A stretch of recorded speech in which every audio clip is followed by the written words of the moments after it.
saya memutuskan untuk memberlakukan PPKM darurat sejak tanggal 3 Juli hingga 20 Juli 2021. Presiden Joko Widodo mengumumkan pemberlakuan pembatasan kegiatan masyarakat atau PPKM darurat yang berlaku tanggal 3 sampai dengan 20 Juli 2021. Kota Banda Aceh menjadi salah satu daerah yang menerapkan PPKM Mikro karena berada dalam situasi pandemi COVID level 4. Hal ini disebabkan oleh jumlah kasus positif yang semakin hari semakin meningkat.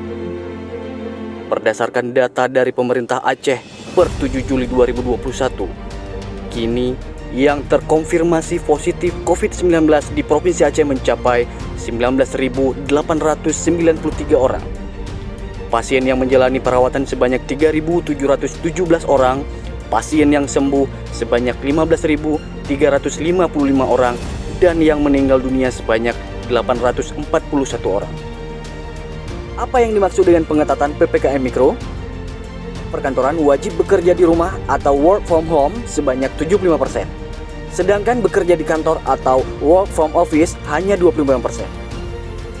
Sektor esensial bisa tetap beroperasi 100% dengan pengaturan jam operasional dan protokol kesehatan.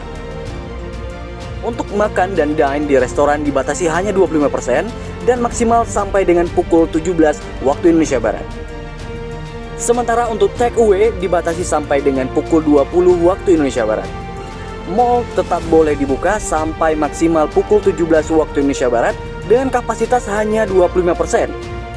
Pengoptimalan untuk melaksanakan ibadah di rumah masing-masing.